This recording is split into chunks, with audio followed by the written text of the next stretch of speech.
Welcome to the Wife Stories YouTube channel. New video every day, and don't forget to subscribe. Here we go.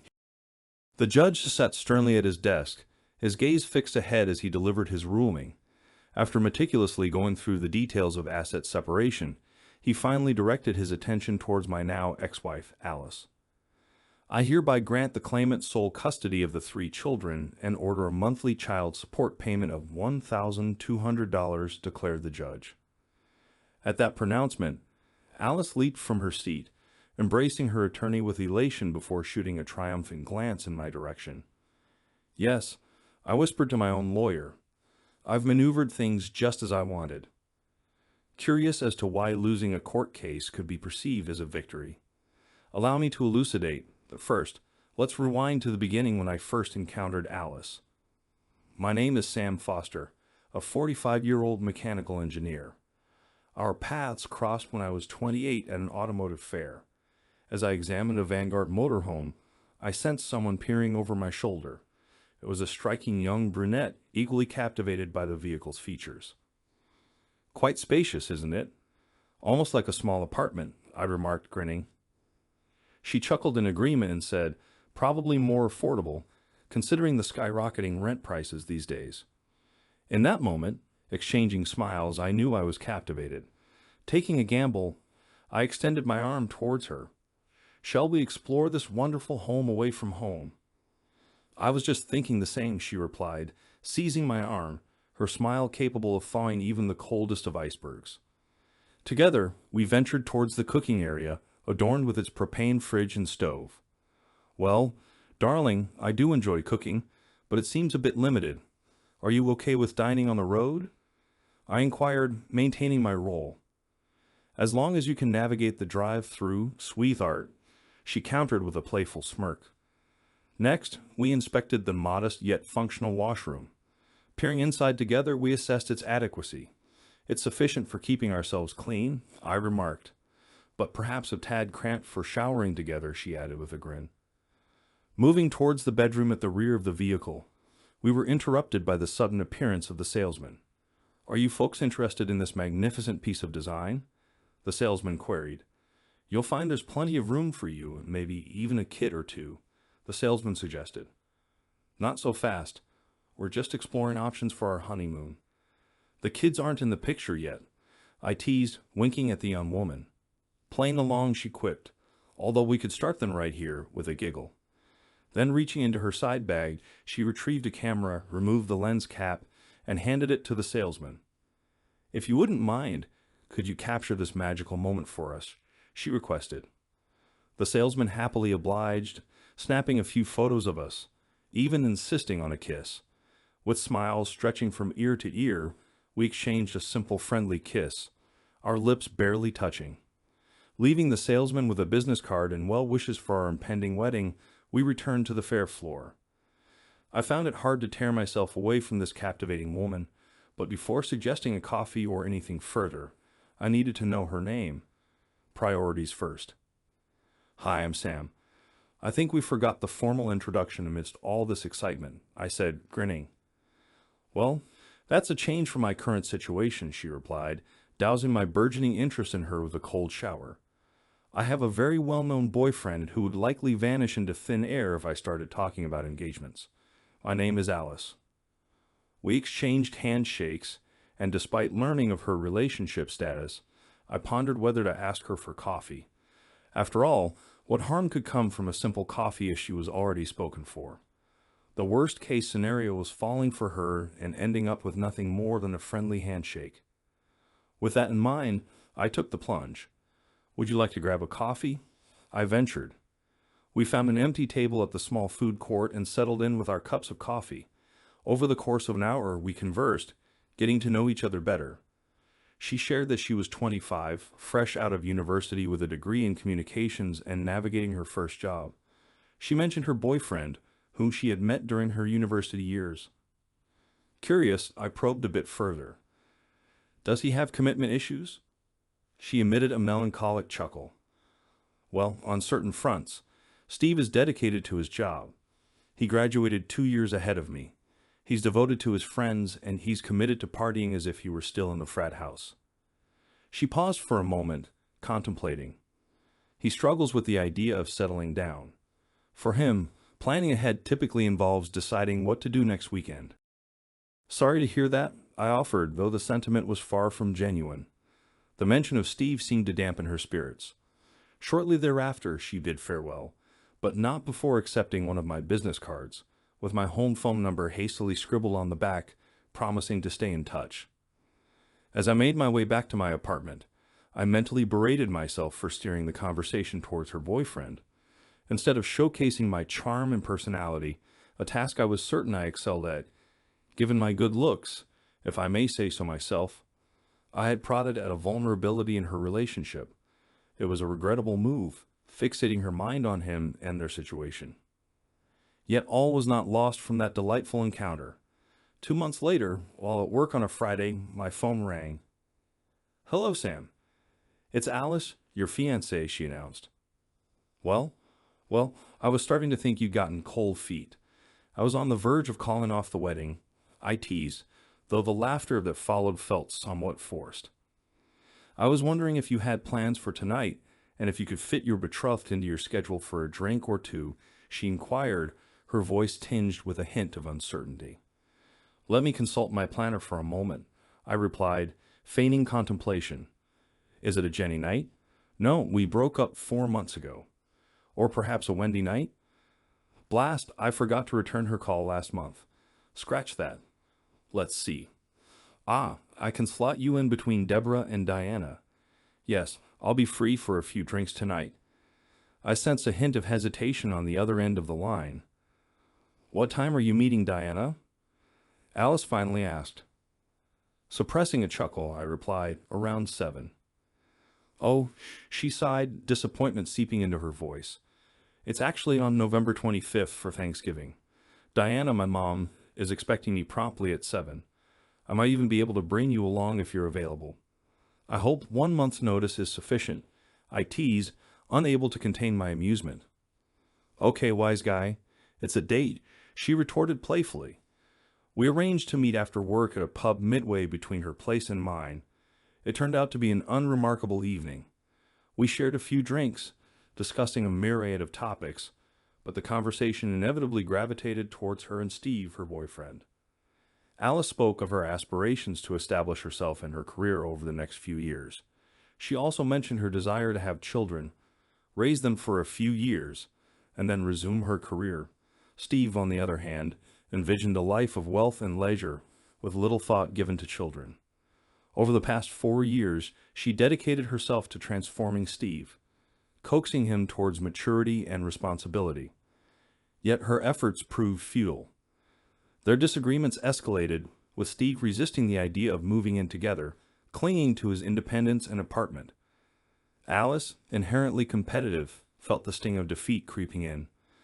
Nonetheless, she maintained her composure, knowing she had given her all to the fight. My initial enthusiasm dwindled within the first hour. Though I attentively listened to her, offering a sympathetic ear to her grievances, I felt relief when she signaled her readiness to depart. As we stood outside the pub, waiting for a cab, she abruptly propositioned me for a nightcap at her place, her hands already exploring my body as she spoke. I'm not foolish.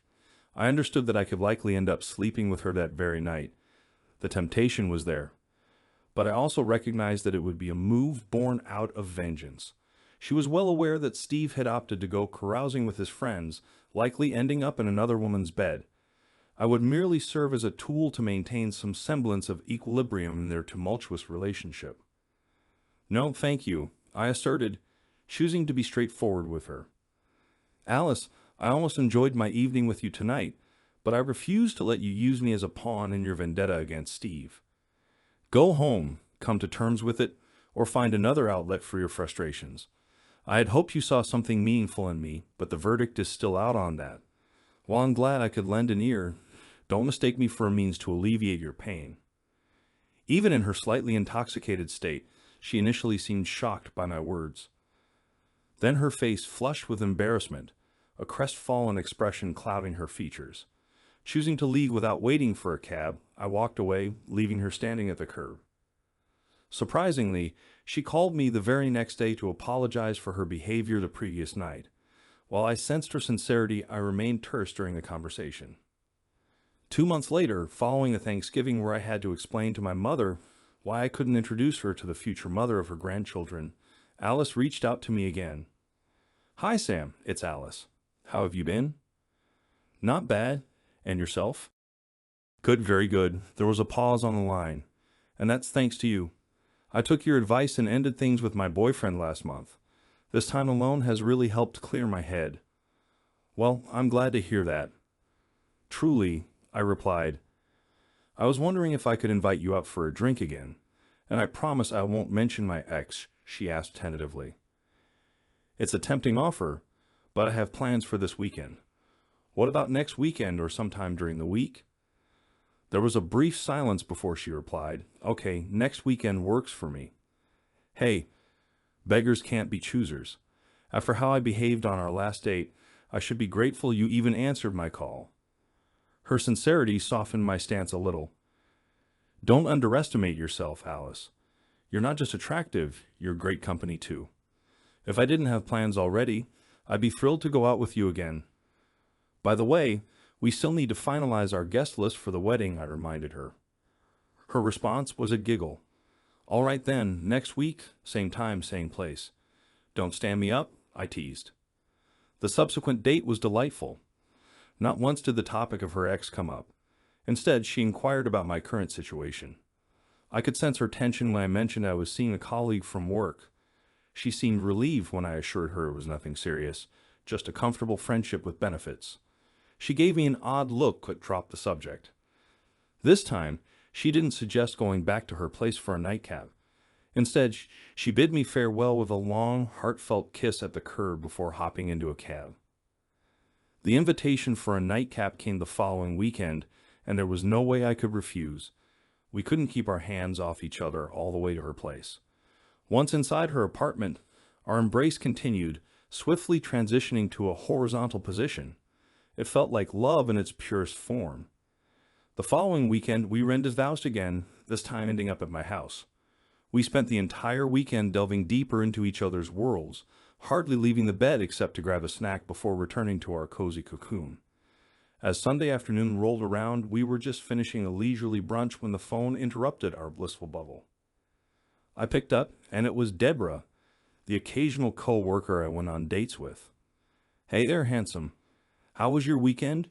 she chirped, glancing at Alice, clad in one of my shirts that barely concealed her enticing figure. I replied, "Absolutely fantastic. It was a truly splendid weekend," earning a radiant smile from Alice in return. "Well, mine was pretty lousy, to be honest. I could definitely use some good company." "What are you up to later today?" inquired Deborah. "I'm tied up with something right now, so it won't be possible." "How about a rain check?" I responded, lowering my voice a notch.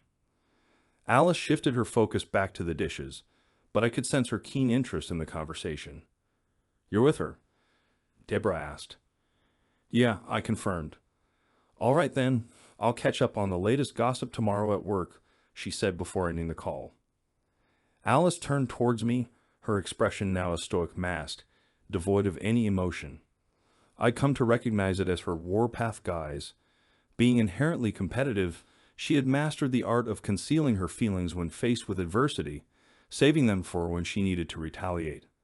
"Who was that on the phone?" she inquired, resuming her task of putting away the dishes. "Just Deborah from work. She wanted to know how my weekend went," I replied, not entirely truthful. Alice remained silent. Before long, we found ourselves back in the bedroom. Alice pushed me onto the bed and straddled me, her gaze intense as she rubbed herself against my now aroused member beneath the fabric of my sweatpants. With determination, she grasped my arms, lifting them above my head, and in a low, commanding tone, she declared, "You won't need her anymore.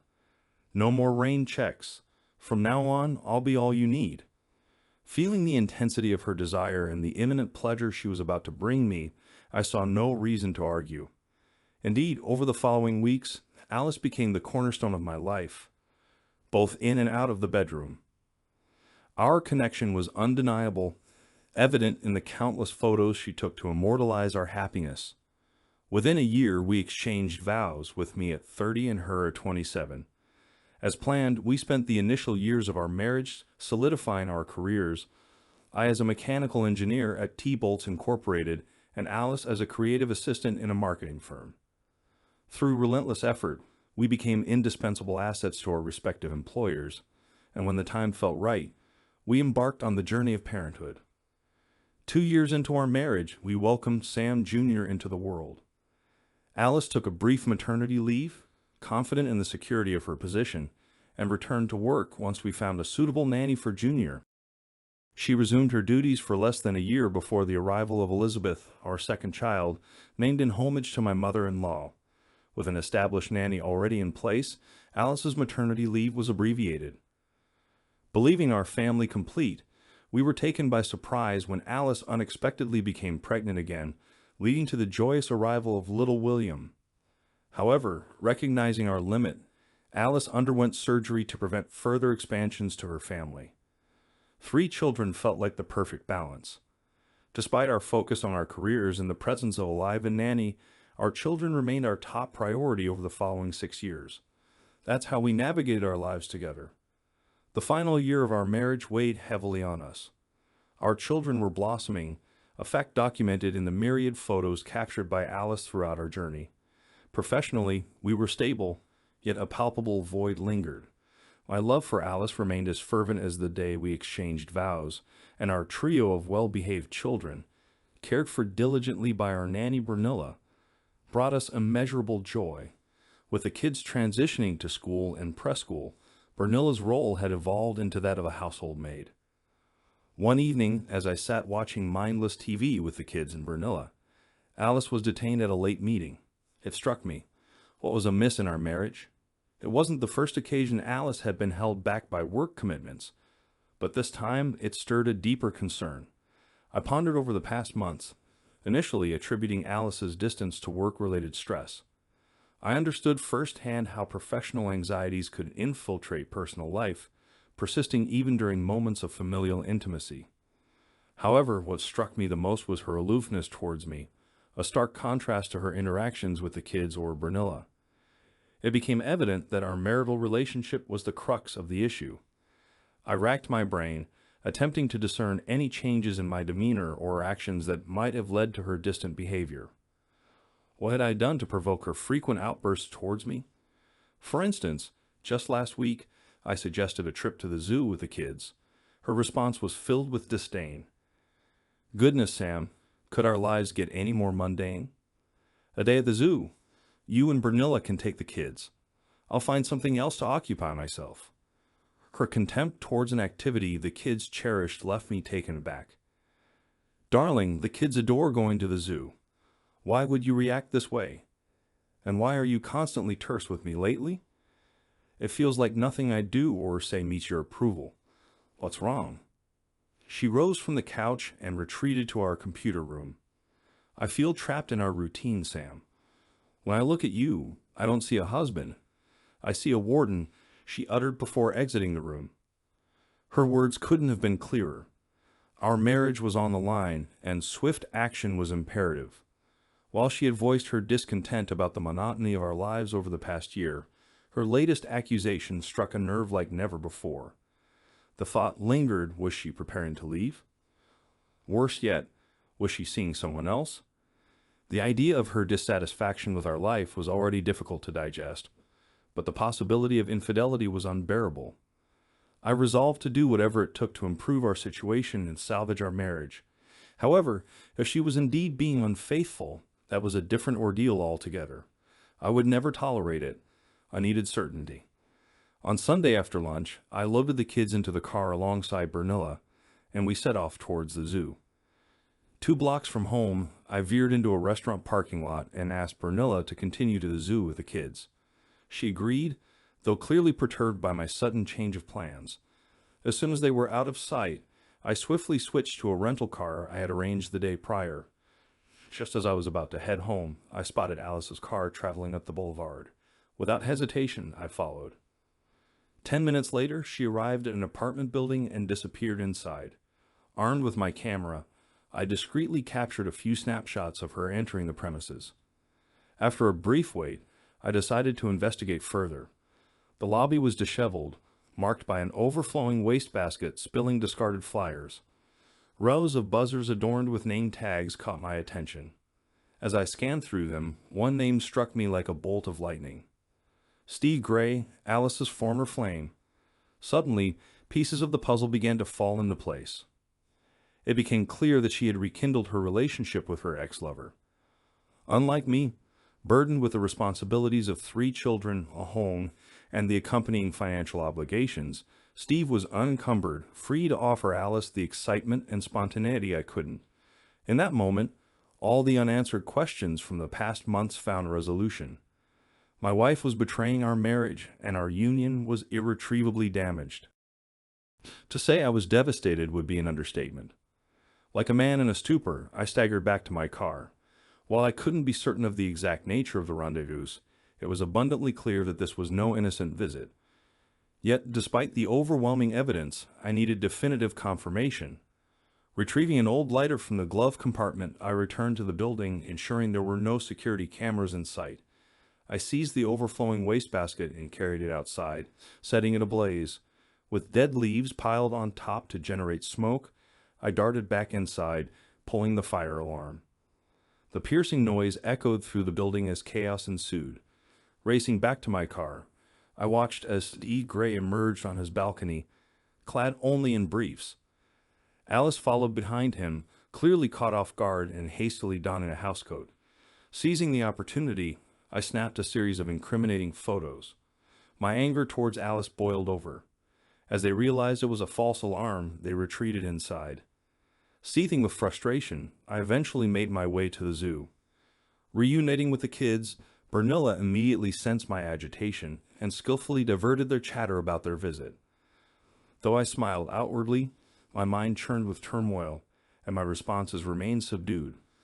Returning home, I made a beeline for the computer room, citing urgent work tasks as my excuse. Alice's response was a derisive snicker. I worked late into the night, waiting until I was certain Alice had drifted off to sleep before retiring to bed myself. However, sleep eluded me that night. Instead, I grappled with a whirlwind of emotions, tears, anger, and meticulous planning. Hours of introspection crystallized one undeniable truth. Witnessing Alice's return to her ex-boyfriend extinguished any lingering love I had for her. In its place festered contempt, hatred, and a plethora of revenge fantasies. My already strained affection had snapped at the mere thought of Steve Gray's apartment, suggesting it had been eroding for months, perhaps even while she was with him. The following morning, I resembled a shell of myself. Even copious cups of coffee failed to compensate for my sleepless night. Though Alice seemed to sense my disquiet in true form, she chose to ignore it. Stepping out of the house, I made a spontaneous decision to phone work, informing them of my absence for the day. Instead, I made an unannounced visit to a friend, an attorney, who graciously squeezed me into his hectic schedule. Residing in a no-fault state meant there was little point in delving further into the details of Alice's infidelity. My priority was extricating myself from the marriage as swiftly as possible. However, I harbored a clandestine scheme, a surprise for Alice. While I couldn't predict if she discerned my plan, I fervently hoped she wouldn't. Within 2 days, all the necessary paperwork was prepared, awaiting my final approval before being served. A restraining order had also been obtained, poised to be delivered simultaneously. I meticulously executed measures to secure half of our savings and nullify all shared credit cards. When I resolved to act, I did so decisively, and this time was no exception. With no alternative, I confided in Bernilla. While she displayed little surprise upon learning of Alice's infidelity, she was deeply troubled by my intention to file for divorce imminently. I could see the anguish in her eyes at the prospect. Nonetheless, I offered reassurance that everything would ultimately fall into place. During the day, I arranged for all the door locks to be changed. As Alice arrived home, a car containing the process server sat parked at the curb. She attempted to unlock the door with her usual keys, only to find they no longer fit the new locks. After a brief moment of confusion, she pressed the doorbell. This was the cue. The process server approached her. "Alice Foster?" he inquired. "Yes," she replied. "You are hereby being served," the process server declared. Alice's expression shifted to one of astonishment as the process server proceeded to explain the contents of the documents he held. One envelope contains divorce papers, the other contains a restraining order, which stipulates that you are not to have any contact with your current husband or your children until a visitation schedule is established between your chosen lawyer and your husband's lawyer, he stated matter-of-factly. Then, as an added twist that I had incentivized with a bonus, he uttered the words I had paid him to say. "Your husband instructed me to inform you that effective immediately, your permanent address is 107 Maple Drive, apartment 204, and to kindly proceed to hell." With that, he turned on his heel and made his way back to his car. Alice stood there, watching him depart, a mixture of shock and disbelief etched across her features. Eventually, she turned towards the house and caught sight of me peering out at her through the window. In a burst of rage, she pounded on the door with her fists, unleashing her frustration. Fortunately, the kids were safely away at my parents' house with Bernilla. I cautiously cracked open the door, keeping the safety chain secured. "What do you want, cheater?" I spat out. "Let me in." "This is my house," she demanded. "To hell with you, Alice. You forfeited any claim to this being your home when you betrayed me with that scumbag Steve. Go back to him and leave me and the kids in peace. You disgust me, and the kids are off limits to you," I retorted sharply. Tears streamed down Alice's cheeks as she pleaded, "Please, Sam, let me in. We need to talk for the sake of the kids. I understand your anger, and I'm sorry for causing it, but let's handle this like adults. There's no need for such drama. It will only hurt the children." Her voice strained through the small opening. "Of course, we'll handle this in a civilized manner, Alice," I responded firmly. "Given your breach of our marriage vows and deception toward both the children and myself, we have no alternative but to address this through legal channels. If you agree not to contest the divorce petition, things can proceed smoothly. Now, please remove yourself from my family's vicinity, or I will have to involve the authorities. Rest assured, I'll do so with the utmost civility," I stated, maintaining my composure. With that, I shut the door in her face and walked away. Despite her persistent knocking and pleading to be let in, I remained resolute and refrained from granting her entry. Eventually, she relented and gave up. 2 hours later, the barrage of phone calls commenced, initially from her cell phone, and then from an unknown number, presumably Steve's phone. I ignored every call. By now, Alice likely had knowledge of the contents of the divorce petition. Against my lawyer's counsel, I insisted on specific terms: full custody of our children, limited visitation rights for her once a month on the fourth Saturday, under strict supervision, and a generous monthly child support payment. Additionally, I filed for divorce based on grounds of infidelity. Though my lawyer expressed reservations about these provisions, I stood firm, citing my financial backing of the legal proceedings. He argued that our state did not recognize infidelity as valid grounds for divorce and proposed citing irreconcilable differences instead. Furthermore, he believed that courts typically upheld traditional caregiving roles for women, making it unlikely for my custody requests to be granted. Nevertheless, I persisted in my demands. The following week, Alice responded with full force. As expected, she contested the restraining order, and her lawyer presented a counterproposal seeking full custody, alimony, and an equal child support payment to what I had requested. Initially, the restraining order was overturned, and the judge ruled in favor of shared custody. Through our lawyers, Alice and I managed to establish a schedule for co-parenting. Fortunately, the judge sided with me on retaining the use of our home, at least for the time being. In a moment of regrettable impulsivity, I succumbed to a fit of rage. I gathered all our family photos and albums and ignited them in our backyard fire pit. With childish fervor, I watched as the memories of our life together turned to ash, heaping only a handful of pictures of the children for myself. Alice, an avid photographer, had amassed close to 20,000 images over the course of our marriage. The bonfire raged for hours as I also deleted all digital copies from our home computer, preserving only a select few on a DVD. Subsequently, I learned from the children that Alice was furious upon discovering my actions. This revelation shed light on a heated phone call I received that Saturday during which she cursed me and vowed retribution for my actions. Unfortunately, my erratic work schedule caused me to miss several of my designated custody days. These absences, compounded by the reliance on Alice's availability, significantly influenced the final divorce ruling. 4 months later, the divorce proceedings reached the courtroom, and it was apparent that my numerous missed custody days would heavily sway the ruling against me. As expected, I faced a resounding defeat. Alice was granted rightful custody of the children, along with a substantial child support payment. She also secured exclusive occupancy of the house, leaving me with a mere 24 hours to vacate. Despite the setback, I had two surprises in store for Alice. Firstly, as previously arranged between us, Bernilla departed the house with me. Alice witnessed the process of my departure, seated in a car at the curb alongside none other than Steve Gray. Upon seeing me load Bernilla's belongings into the back of the pickup truck, Alice emerged from the car, demanding an explanation. "I am leaving, Ms. Alice. I've decided to return to my homeland. I no longer wish to work for you. You've not been very kind. I'll miss the children and Mr. Foster, but I cannot continue working for you or that man," Bernilla declared, her gaze fixed firmly on the ground. With that, I opened the door of the pickup, allowing Bernilla to enter, and we drove away, leaving Alice speechless. Within minutes, Bernilla and I were settled into my new 3-bedroom apartment. From now on, she would primarily serve as my housekeeper and cook, with occasional duties as a nanny when the children visited. The second surprise unfolded 2 months post-divorce. Our company secured a contract up north, necessitating closer supervision at the worksite.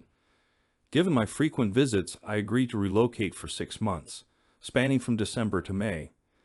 As a gesture of gratitude for her loyalty, I covered Bernilla's plane ticket to visit her family during this period, fulfilling her previous promise to Alice. The prospect of my prolonged absence weighed heavily on both the children and me.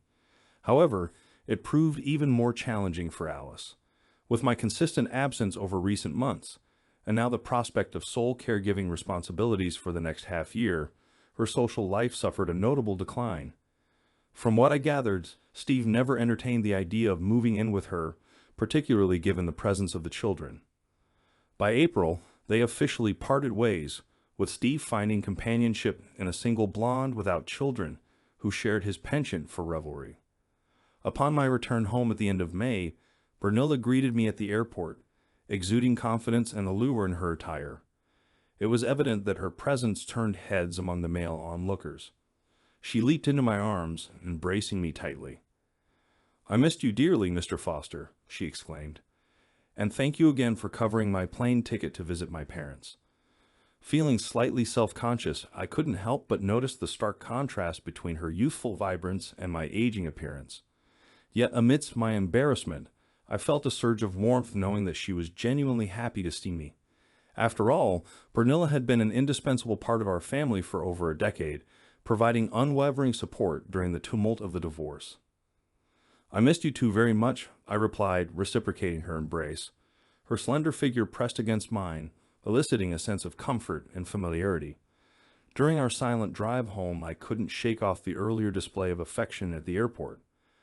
Bernilla's behavior seemed unusually forward, especially considering her typically reserved demeanor. Recalling how she had begun dressing more provocatively in the months leading up to my departure, I couldn't help but wonder if her actions were suggestive of something more. As a friend and confidant who had stood by me during difficult times, I felt a responsibility to address the situation with honesty and clarity. "Bernilla, what's happening here? It seems like you're trying to seduce me, and I must admit, you're quite skilled at it. We've known each other for over a decade, and you've been an incredible support to me during my divorce with Alice. I'm truly grateful for that, but we need to be honest with each other and have an open conversation. What's going on?" I inquired, feeling a mix of confusion and concern. "You need a good wife, Mr. Foster," she responded. "Come on, Bernilla, call me Sam. You used to call me Sam often," I interjected. "Okay, Sam, you need a good wife who will take care of you and your children. Someone who will give you love and perhaps more children. I care deeply about you, Sam. I don't want to see you hurt again by that woman. Bernilla elaborated. You mean Alice, my ex-wife? I clarified. Yes, she affirmed. Why do you think she could hurt me more than she already has? I questioned. Well, now that she's alone again after her boyfriend left her, I'm worried she might try to reconcile with you. Bernilla explained. And would that bother you? I thought you were saddened by our divorce, I responded. Wouldn't you want Alice and me to reunite for the sake of the children? I probed further. No, my mother always told me that you're a good man and that I would make a better wife for you. If I marry you, it would be solely for you.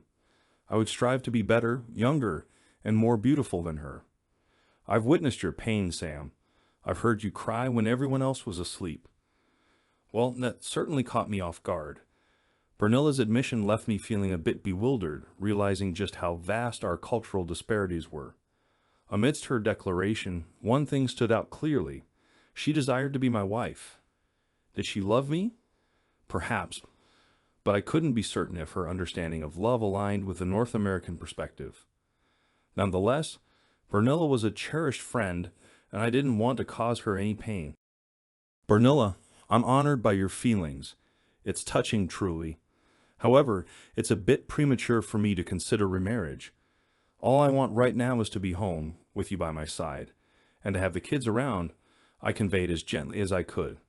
Her revelation caught me by surprise, and I needed time to process it. Bernilla appeared deflated, recognizing my response as a rejection. I couldn't leave her feeling disheartened. Bernilla, you've taken me by surprise, no doubt. I never realized you harbored these feelings for me. I need some time to think things over, I continued.